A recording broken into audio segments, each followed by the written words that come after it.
Etnomídia, a construção de uma paisagem étnica na linguagem midiática, de Denis de Oliveira, em O Negro nos Espaços Publicitários Brasileiros, Perspectivas Contemporâneas em Diálogo, organizado por Leonardo Batista e Francisco Leite, São Paulo, 2011. Introdução. Discutir racismo em mídia no Brasil passa necessariamente pela reflexão sobre as singularidades das relações raciais e também da configuração dos meios de comunicação, uma vez que estes se transformaram no principal locus no qual se externam posições públicas e se constroem referenciais de comportamentos e de valores. Além disso, há uma nítida colonização da esfera pública política pela esfera privada mercantil no espaço midiático, à medida que o caráter mercantil da mídia radicaliza-se com a subsunção do discurso informativo do esclarecimento pelo discurso impositivo do consumismo. Essas modificações operam o que Otávio Ianni, 2003, chama de transfiguração silenciosa da sociedade em mercado e do cidadão em consumidor, processo inerente ao que considera o príncipe eletrônico, recuperando o conceito de arquétipo construtor dos consensos, elaborado primeiramente por Maquiavel e depois por Gramsci. Nota 1. Em O Príncipe, Maquiavel elabora um conceito de ação política como a competência de articulação da interpretação da vontade política com a imposição da vontade pessoal, isso é, a capacidade de dirigir com o consentimento dos dirigidos. Mais tarde, Gramsci recupera a noção de príncipe de Maquiavel ao defender a ideia de que a ação do príncipe moderno só pode ser realizada por uma organização coletiva, o partido político. Ianni, 2003, defende a tese de que o príncipe contemporâneo é a mídia, que ele chama de príncipe eletrônico.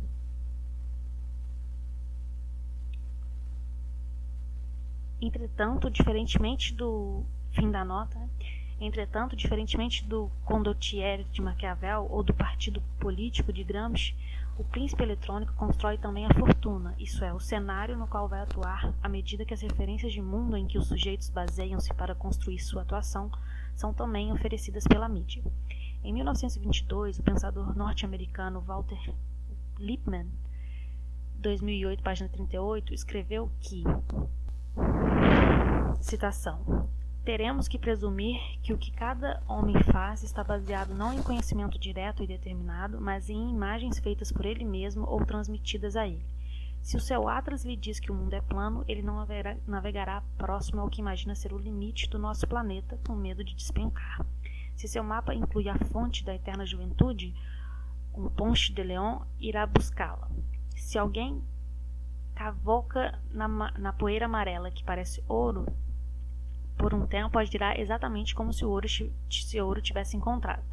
A forma como o mundo é imaginado determina um momento particular o que os homens farão.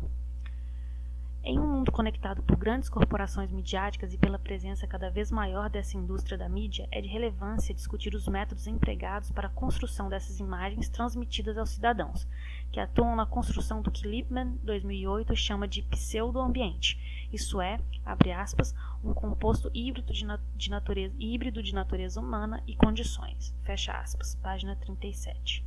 Por isso, a discussão de mídia e racismo passa primeiramente pela caracterização das relações raciais no Brasil e como elas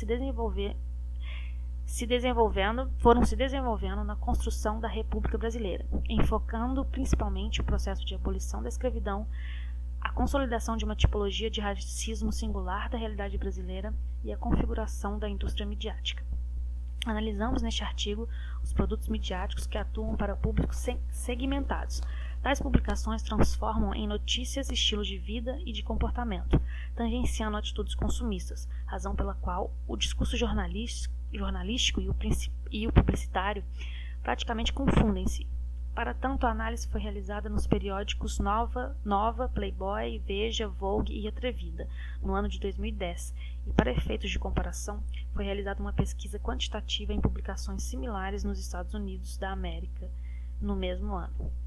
A hipótese desse trabalho é que os estilos de vida da sociedade de consumo cristalizam valores de subalternização étnica do negro e da negra de forma sutil, ao elencar filtros nos quais se permite a presença negra.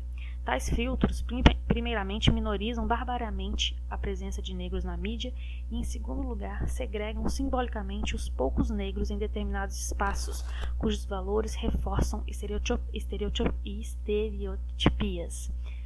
Ainda, este artigo é um dos produtos do projeto de pesquisa desenvolvido pelo autor sobre mídia e relações raciais, e o trabalho empírico foi realizado por duas bolsistas de iniciação científica, Lunalva de Oliveira, estudante de Relações Públicas, e Júlia Mega, estudante de Letras, ambas da USP, em projetos de iniciação científica realizados nos anos de 2010 e 2011. Relações raciais no Brasil, tolerância opressiva e abolição inconclusa. Entender o fenômeno de exclusão na sociedade capitalista brasileira é algo que remete necessariamente ao estudo dos pilares de sustentação da estrutura social brasileira. O fenômeno da exclusão não é algo pontual e fruto de políticas ocasionais de governos, embora estes possam intensificá-la ou não, mas sim resultado do tipo de sociedade que as classes dominantes projetaram e construíram ao longo da história. O projeto de nação elaborado pelas classes dominantes brasileiras nas décadas finais do século XIX e início do XX tinha na exclusão de parcela da população brasileira um dos pontos centrais.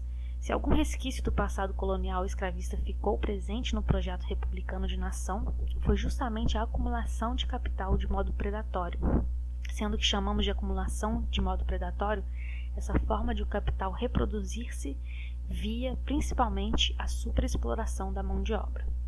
Abre aspas.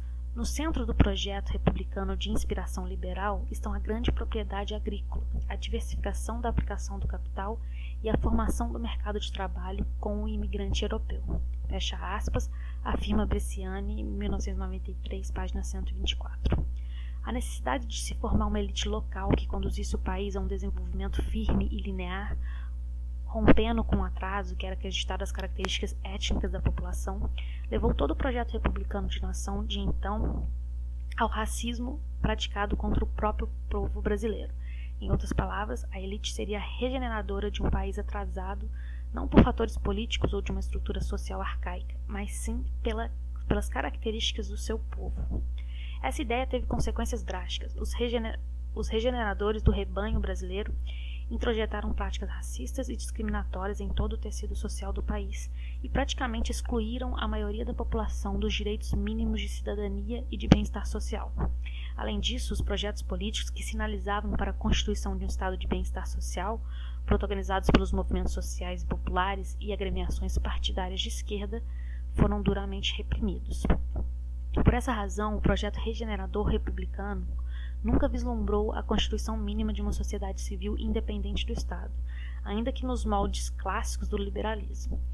Logo, as relações entre Estado e população caracterizaram-se pelo misto de repressão e cooptação no sentido de clientelista, paternalista, e a democracia burguesa travestiu-se de tal modo que o funcionamento das instituições sempre foi precário, intermediado por constantes golpes e períodos ditatoriais, responsabilizando-se sempre a rotina de funcionamento democrático pela instabilidade e pelas crises constantes do país.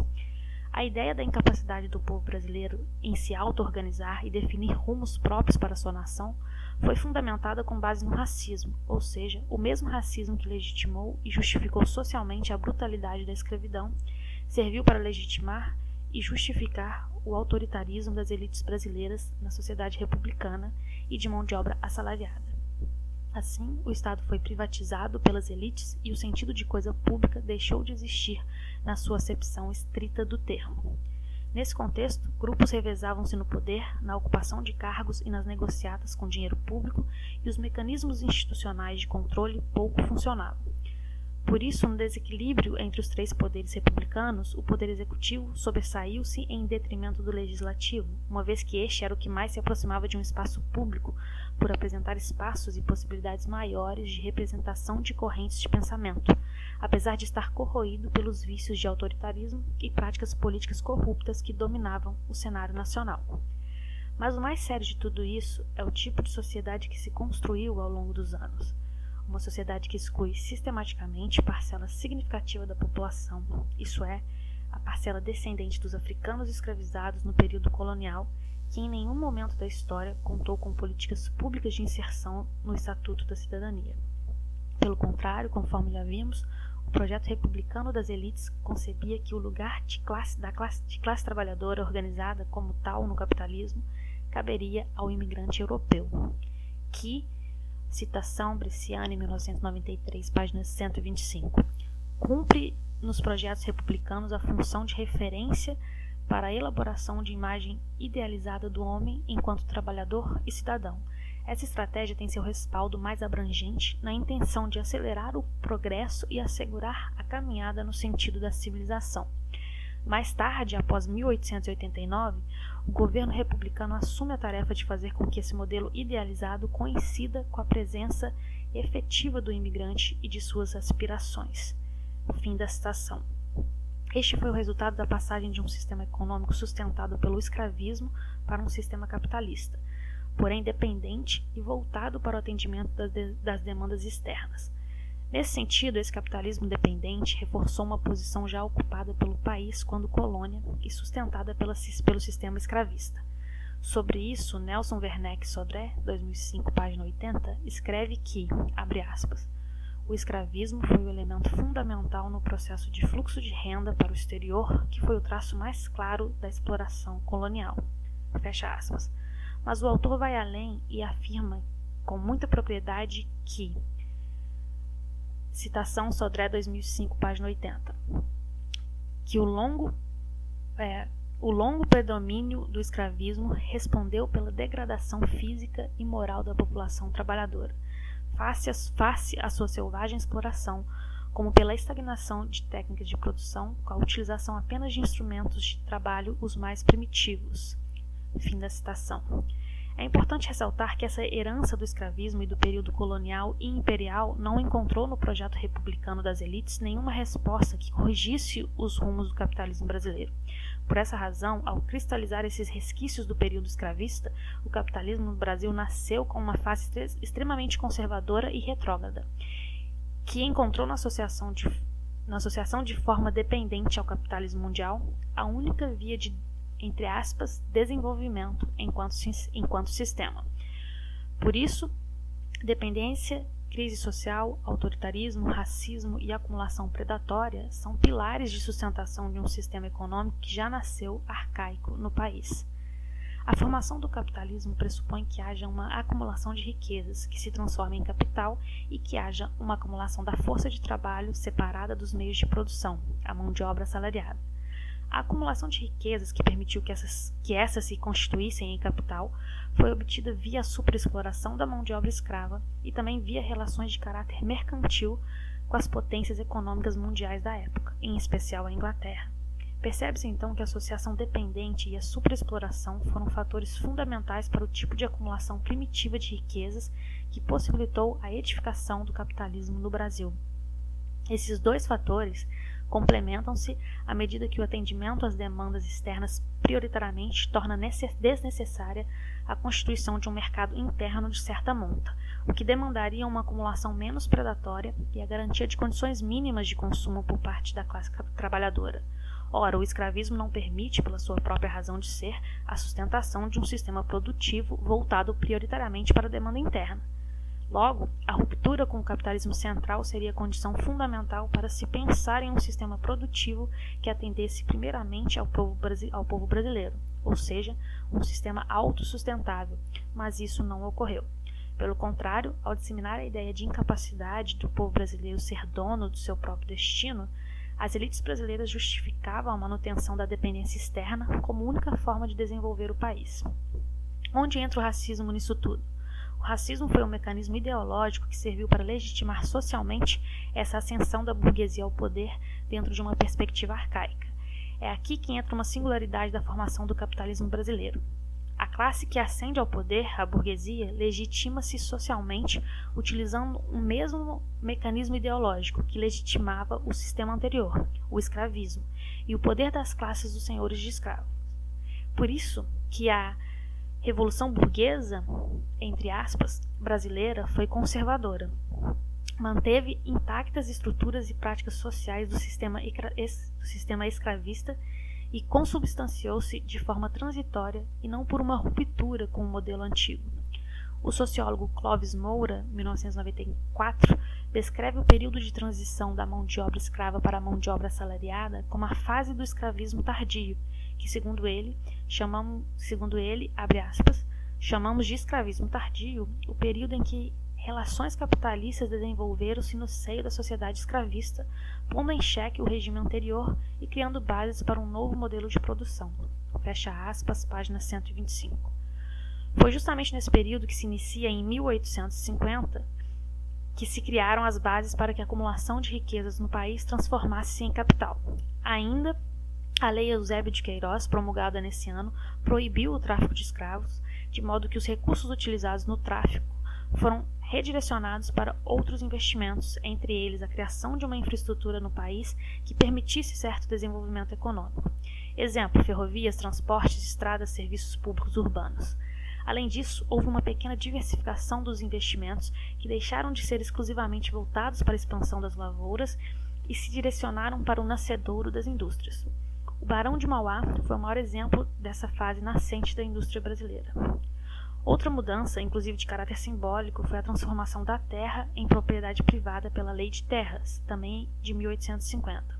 Até então, a terra era uma concessão da coroa e a riqueza media-se pela posse de escravos. Com o fim do tráfico de escravos e a transformação da terra em mercadoria, é a posse dessa que se transforma no indicador de prestígio e riqueza. Ao mesmo tempo, essa transformação da terra em mercadoria praticamente cristalizou o latifúndio e impediu a democratização da estrutura fundiária no país. Do ponto de vista social, esse período foi marcante por dois motivos. A proibição do tráfico de escravos deu início a uma abolição lenta, gradual e controlada da escravidão, que resultou num processo brutal de exclusão e genocídio contra os negros e seus descendentes. As leis que se seguiram, Lei do Ventre Livre e Lei dos Sexagenários, ao contrário do que poderia se supor, cristalizaram duas práticas que permearam toda a história republicana do país: o descaso com as crianças e idosos. A Lei do Ventre Livre, que libertava os filhos de escravos nascidos a partir daquela data, foi na prática uma forma de tirar a responsabilidade dos senhores de escravos sobre as crianças que nasciam na senzala. Acrescente-se a isso a inexistência de qualquer tipo de política social que atendesse às demandas daquelas crianças. Data daí a marginalização de crianças e adolescentes negros, que hoje são chamados pelo discurso oficial de menores. O mesmo pode-se dizer da Lei dos Sexagenários, que libertava os escravos com mais de 60 anos de idade. Primeiramente, era uma lei quase inócua, pois eram raríssimos os escravos que chegavam àquela idade. Os atuais defensores da reforma da Previdência Social, que querem estipular uma idade mínima para a aposentadoria, tiveram em quem se inspirar. Em segundo lugar, a lei libertava, mas não garantia nenhum tipo de assistência social que atendesse a essas pessoas. No entanto, a maior perversidade foi o incentivo à imigração, concomitante a esse processo de abolição controlada. Já a partir de 1870, ainda durante a existência de mão de obra de escravizados, começaram a chegar as primeiras levas de imigrantes, particularmente italianos, para trabalhar como assalariados. A política oficial de branqueamento da população brasileira trazia ainda a instituição de políticas de ação afirmativa para os imigrantes, como doação ou financiamento vantajoso para a compra de terras para essas comunidades, reconhecimento das suas práticas religiosas. Durante o Segundo Império, a religião católica era oficial e seus atos litúrgicos de batismo e casamento tinham força normativa civil, o que foi estendido também às religiões evangélicas dos imigrantes alemães do sul do país. Era nítida, portanto, a ação de inclusão social dos imigrantes em detrimento dos afrodescendentes.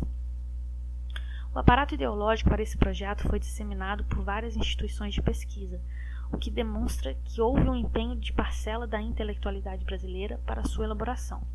Entre essas instituições estavam os museus e os institutos históricos e geográficos, nos quais o princípio das teorias estudadas e debatidas era naturalizar a diferença entre os vários povos que compunham a população brasileira, transformando diferenças criadas socialmente em características advindas de diferenças raciais.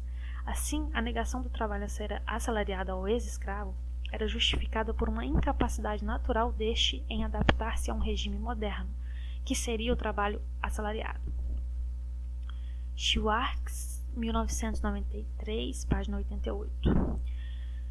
Citação. Delineia-se, a partir de então, certa reorientação intelectual, uma reação ao iluminismo em sua visão unitária de humanidade.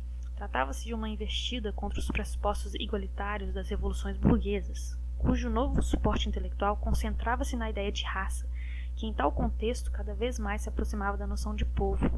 O discurso racial surgia dessa maneira como variante do debate sobre a cidadania, já que no interior desses novos modelos discorria-se mais sobre as determinações do grupo biológico do que sobre o arbítrio do indivíduo, entendido como um resultado, uma reificação dos atributos específicos de sua raça. Fim da citação. O conceito de raça foi discutido inicialmente no Brasil para naturalizar e, portanto, cristalizar diferenças construídas social e historicamente, e também para tirar qualquer responsabilidade do sistema quanto à redução dessas diferenças. Além disso, essa naturalização das diferenças teve um papel fundamental nos processos de cooptação dos segmentos sociais colocados na base da pirâmide social, ao reservar a estes qualidades desenvolvidas em papéis secundários na estrutura do poder social. Nesse sentido, a exaltação de qualidades do negro em áreas lúdicas, como esporte e música, ao mesmo tempo em que mascara o racismo presente nas práticas sociais das classes dominantes brasileiras, coopta determinados negros que se conseguem certa ascensão social e econômica, ficam subordinados a um sistema social e político dirigido exclusivamente por brancos. Assim, se as escolas de samba exaltam a cultura negra, elas conseguem visibilidade à medida que se sujeitam às condições impostas pela indústria cultural dirigida pela classe dominante branca. Além disso, os lucros obtidos pela disseminação dessa cultura negra são apropriados pela classe dominante branca. O mesmo pode-se dizer do futebol. Tanto os dirigentes do futebol quanto os patrocinadores dos clubes pertencem a essas elites brancas. E também da música. As grandes indústrias fonográficas são parte de corporações transnacionais. Aliás, a exaltação do negro no campo das artes e dos esportes, não obstante o inegável valor e competência dos seus atores, serve também como mecanismo de compensação e de limitação dos espaços sociais que esse grupo social deve ocupar, que não são os essenciais na definição dos rumos do país. A ideia de que a culpa da miséria é do próprio miserável e que num sentido maior gerou um sentimento de inferioridade étnica no seio da própria sociedade brasileira, foi um arcabouço ideológico que legitimou a ideia de que a única via possível para o desenvolvimento do capitalismo brasileiro seria a associação de forma dependente ao capitalismo europeu. Schwartz, 1993, página 30, ainda afirma que, citação, recém-saída da desastrosa Guerra do Paraguai e vivendo nos últimos anos do Império um período de relativa estabilidade econômica motivada pela produção cafeeira, a monarquia brasileira tensionava diferenciar-se das demais repúblicas latino-americanas, aproximando-se dos modelos europeus de conhecimento e civilidade. Fim da citação. Os ideólogos da época culpavam a formação étnica do povo brasileiro, composto por muitos negros, indígenas, mestiços e poucos brancos, pelo atraso do país e pela sua incapacidade de construir um projeto autônomo de nação, sendo necessário o processo civilizador branco-europeu para colocar o país nos eixos. A importação da mão de obra europeia para tomar o lugar dos ex-escravos era assim justificada, da mesma forma que a importação de teorias sociais formuladas no contexto europeu para explicar as causas do atraso do país. O branqueamento da população brasileira foi, então, um projeto político e ideológico que estava diretamente colado ao modelo de desenvolvimento capitalista de então. Não foi, portanto, algo isolado e descolado da estruturação do sistema capitalista. Foi, sim, um dos pilares de sustentação, juntamente ao caráter antinacional e dependente e à vocação autoritária, uma vez que uma nação composta por um povo incapaz e etnicamente inferior tanto não poderia ser soberana, quanto não poderia funcionar, se não fosse conduzida pelas mãos dos poucos iluminados que levariam o Brasil à redenção. Das ideias à prática, o branqueamento articulou-se não somente com a importação de mão de obra, mas também com o estabelecimento de políticas voltadas ao extermínio da população não branca, negros, indígenas e mestiços da face do país. No início do século XX, alguns governos estaduais proibiram a matrícula em escolas públicas de pessoas portadoras de doenças e negras. Nos cursos de direito, vigorou uma disciplina chamada antropologia criminal. Vejamos um trecho de artigo da revista da Faculdade de Direito do Recife, publicado em 1913, citado por Lilian Schwartz. 1993, página 166. Abre aspas. O indivíduo é uma soma das características físicas de sua raça, o resultado de sua correlação com o meio. O fenótipo é entendido como espelho da alma, no que se refletem as virtudes e vícios. Fecha aspas. Essa visão pode ser repudiada veementemente hoje e estar fora dos manuais do direito criminal. Porém, as práticas policiais vigentes atualmente, nas quais vigora a ideia do, entre aspas, tipo suspeito, têm essa origem. Mas quais são os critérios de definição dos tais tipos suspeitos? Raciais, conforme se infere a partir dos dados do número de pessoas negras que são vítimas da violência policial. A criminalização do ser negro levou à situação encontrada hoje de a maior parte dos assassinados pelas forças de segurança ser negra e de os negros serem mais condenados que os brancos. Além disso, os negros ainda foram criminalizados pelo fato de não estarem inseridos no mercado formal de trabalho, situação criada com a política de priorizar a ocupação desses postos pelos imigrantes. Nesse contexto, a lei da vadiagem punia criminalmente quem estivesse desempregado, de modo que, novamente, a responsabilização caía na própria vítima do problema social. Temos, assim, várias medidas que visavam apagar a digital negra da face da história brasileira. A criminalização das religiões afro-brasileiras, a mestiçagem vista como um branqueamento e melhoramento da raça, e o impedimento do acesso aos aparelhos públicos transformaram a história do negro e da negra no Brasil em duas etapas, a primeira como escravizado e a segunda como excluído. Em ambas, o que prevalece é a negação do direito à cidadania. O branqueamento e a branquitude normativa. A ideologia do branqueamento legitima-se ideologicamente pela disseminação de uma normatividade associada aos fenótipos brancos, a qual ocorre dentro do discurso midiático. Para definir meios de comunicação, utilizamos o conceito de Muniz-Sodré, 2006, de espaço sociotécnico de reconstrução da realidade vivida, que opera ideologicamente a partir dos seguintes vieses. A. Estruturalmente como uma instituição que se conforma com as estruturas de poder, tendendo a conservar os valores consolidados. B. Funcionalmente, expressando os valores dos seus operadores, travestindo operações de seleção, combinação e hierarquização como de caráter tecnicista. O cenário social reconstruído midiaticamente reforça valores de relações étnicas situadas no parâmetro conceitual definido pelo antropólogo Darcy Ribeiro, 2006, página 88, de tolerância opressiva e entendido como, abre aspas, tolerar o outro para reinar sobre seus corpos e mentes, fecha aspas. Característica típica de um racismo assimilacionista.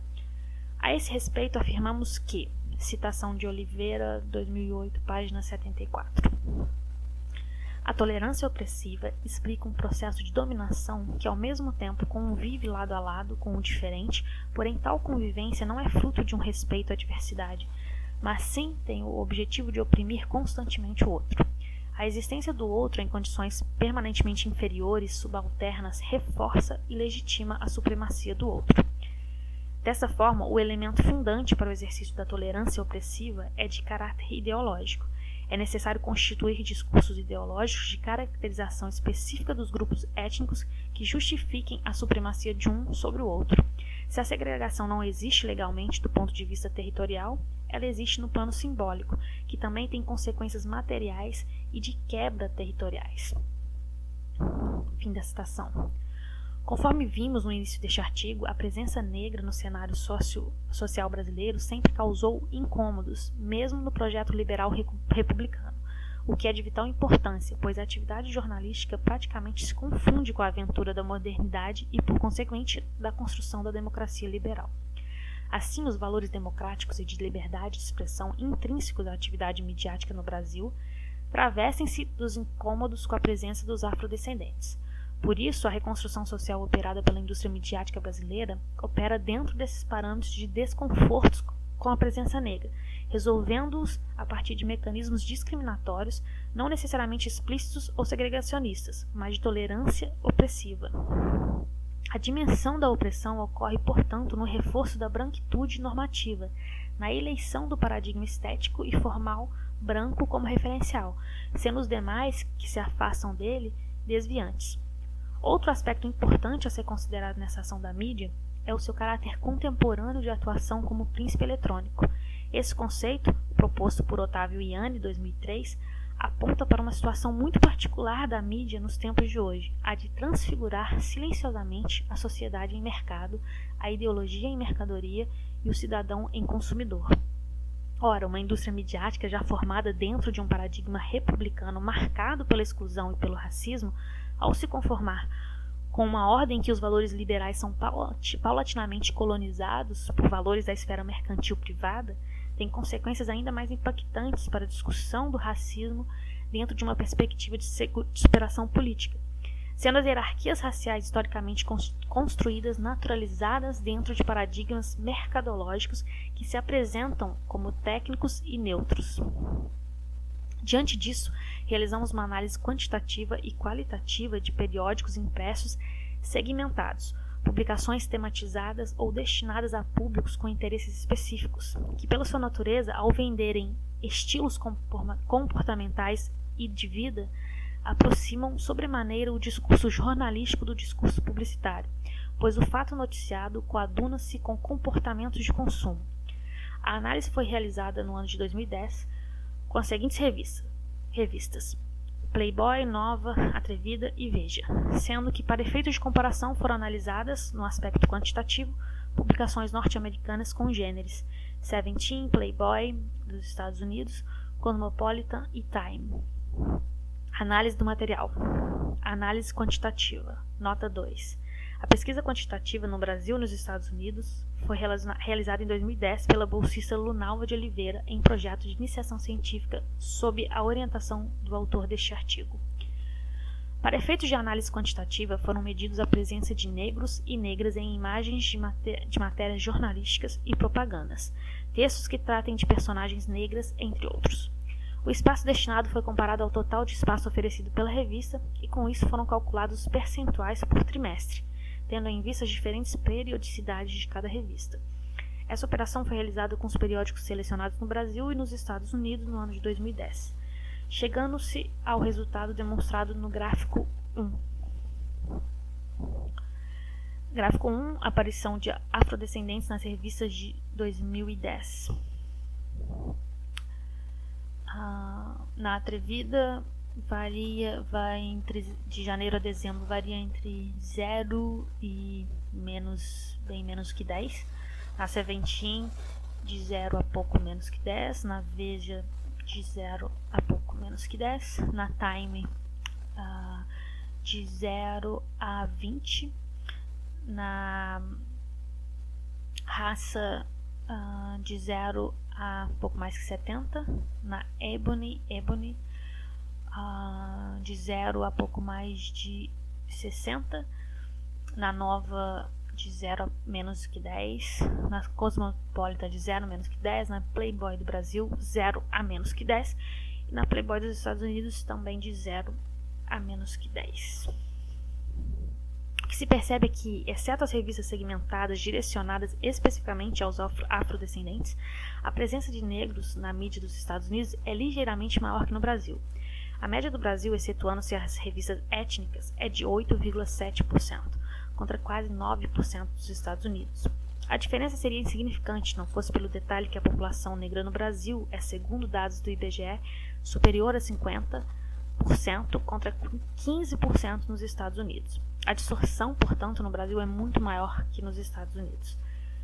A pouca aparição de negros na mídia passa por filtros de seleção que elegem determinadas qualidades reforçadoras de estereótipos, positivados ou negativados, que cristalizam determinados lugares sociais de permissão de presença negra. Por exemplo, ao destacar as qualidades artísticas e lúdicas de negros, reforça-se um lugar construído ideologicamente de tolerância de presença do negro, ao mesmo tempo em que se reforça a negação da presença de outro, que exigiria competências outras, que não as mesmas que garantem um sucesso no campo lúdico. Por isso, analisando as poucas matérias em que existe a presença negra, nota-se certo equilíbrio entre menções positivas, neutras e negativas, conforme se verifica no gráfico 2. Para efeito dessa análise, consideramos aparições ambivalentes, em que a imagem do negro negro ou negra está inserida em um contexto em que aparecem tanto considerações negativas quanto positivas, neutras, em que há apenas e tão somente o registro factual da presença negra, sem a combinação aparente de elementos que permitam uma avaliação valorativa, e positivas, em que a imagem do negro ou negra está cercada de indicadores de valorização ou até mesmo de condenação de práticas preconceituosas, e negativas quando o discurso infere práticas preconceituosas e de estereotipia negativa do negro. Então, no gráfico 2, tem 5% negativa, 6% ambivalente, 36% positiva e 52% neutra. Dessa forma, a maior presença positiva de negros não significa uma não opressão, mas sim a dimensão da tolerância, combinada à opressão da pouca visibilidade. Análise qualitativa, nota 3.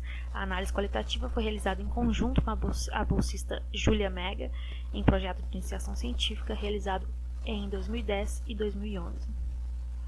A pequena aparição de negros e negras na mídia passa por filtros diante dos quais são construídos valores. Na análise das publicações selecionadas, identificamos alguns filtros pelos quais a presença negra é tolerada. Estratégia da minoração. Os negros e negras sempre são colocados em situações em que aparecem ou solitários ou como minorias, cercados de brancos. Na abertura deste artigo da revista Nova, de setembro de 2010, percebemos a presença de um homem negro junto a vários outros homens brancos. Em geral, essa tem sido a regra de aparição de negros em anúncios publicitários e em imagens que tenham a presença negra, de modo que quase nunca se verifica uma imagem com várias pessoas negras, ou o negro aparece só ou acompanhado de brancos, denotando-se a ideia de um corpo estranho. Figura 1, reprodução de página da revista Nova. Um homem branco e um homem negro e 4 homens brancos, abraçados em círculo. Percebe-se isso também no anúncio a seguir, publicado na revista Atrevida de outubro de 2010. Figura 2, reprodução da revista, simuladão, com a capa Simuladão do Enem. Tem também 4 pessoas brancas e uma pessoa negra. Difamação estética. Nos temas referentes à moda, estética e beleza, elementos estéticos mais característicos dos afrodescendentes são difamados ou classificados de forma negativa. Na seção sexy ou over, também da revista Nova, percebe-se que são classificadas como sexy opções estéticas mais utilizadas por mulheres brancas, e aquelas que advêm da estética de mulheres negras são classificadas como over. Isso é exagerado, uma dimensão da sensualidade acima da medida, conforme define a própria revista. Figura 3.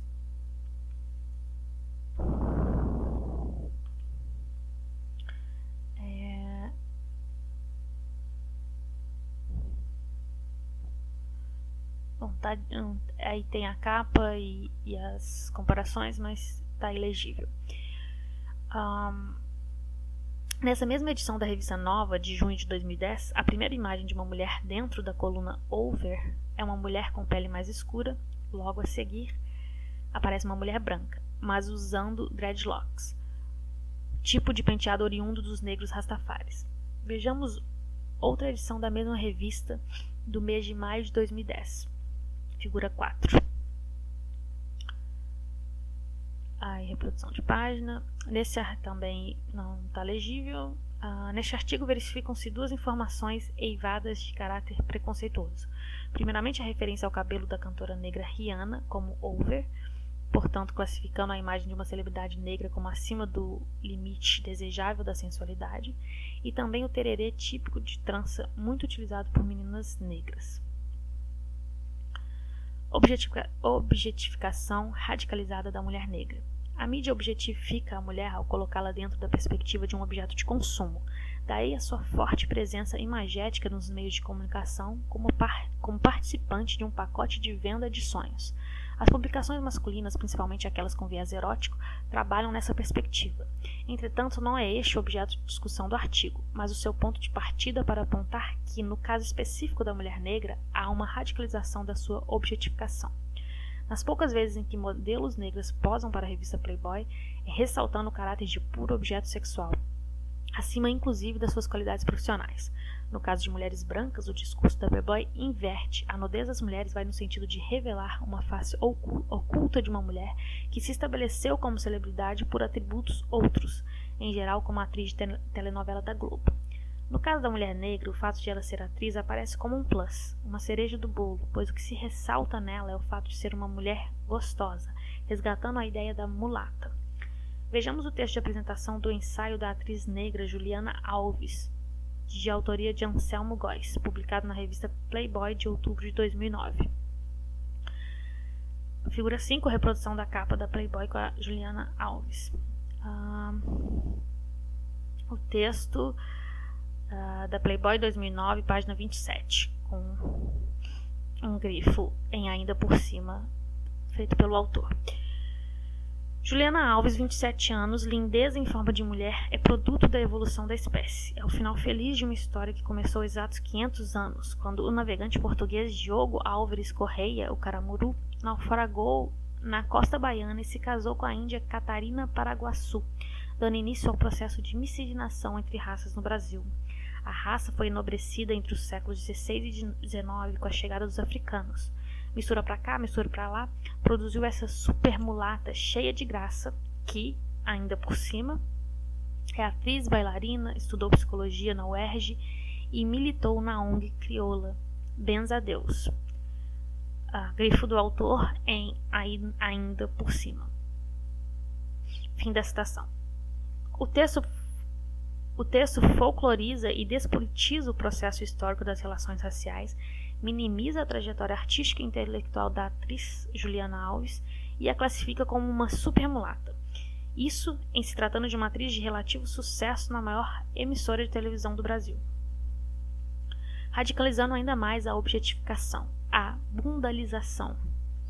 Entretanto, percebe-se uma radicalização ainda maior da presença das mulheres negras na revista Playboy, a transformação delas em meras bundas. Em um concurso feito pela revista da Bunda Mais Bonita do Brasil, vários modelos foram submetidas à votação dos leitores e as mais votadas tiveram a imagem das suas nádegas publicadas na edição de outubro de 2010 da revista. Quando se tratava de mulheres negras, as fotos publicadas sequer se preocupavam em mostrar o rosto, mostrava-se apenas a bunda. Já as mulheres não negras, embora as fotos focassem as suas nádegas, tinham seus rostos mostrados. Essa perspectiva de objetificação radicalizada da mulher negra coaduna-se com a ideia de uma sensualidade over implícita na revista Nova. Isso é, a estética negra está muito mais voltada para o promíscuo, para o pecado sexual, e portanto é tolerada dentro de uma dimensão do escondido, do irreverente, do exótico, e não como parte do processo social brasileiro. Considerações finais. A mídia hegemônica é uma etnomídia, pois propaga valores referenciais de uma determinada tipologia humana e é centrada na branquitude normativa. Negros, negras e seus descendentes são colocados na perspectiva de um desvio e, portanto, segregados simbolicamente em determinados espaços, cujas competências estão associadas à caracterização como minoria, sensualidade extremada e objeto de satisfação. Apesar de as revistas de comportamento não negativarem sempre tais valores, nas revistas masculinas eróticas a objetificação sexual extremada é até valorizada. A cristalização destes consolida a supremacia dos valores brancos como referenciais de poder nas estruturas sociais.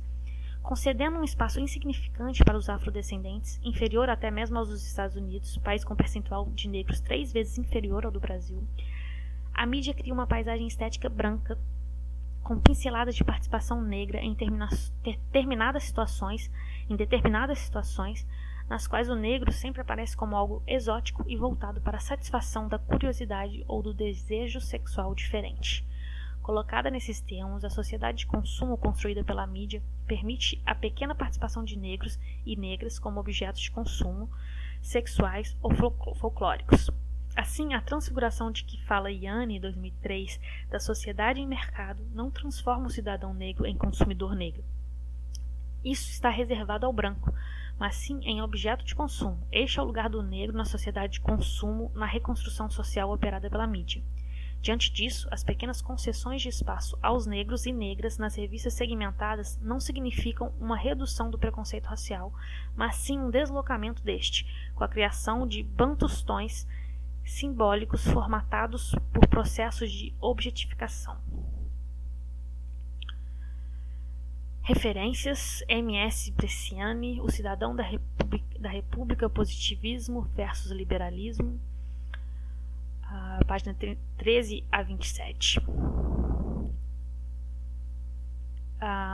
O Yanni, Enigmas da Modernidade, Mundo. W. Lippmann, Opinião Pública.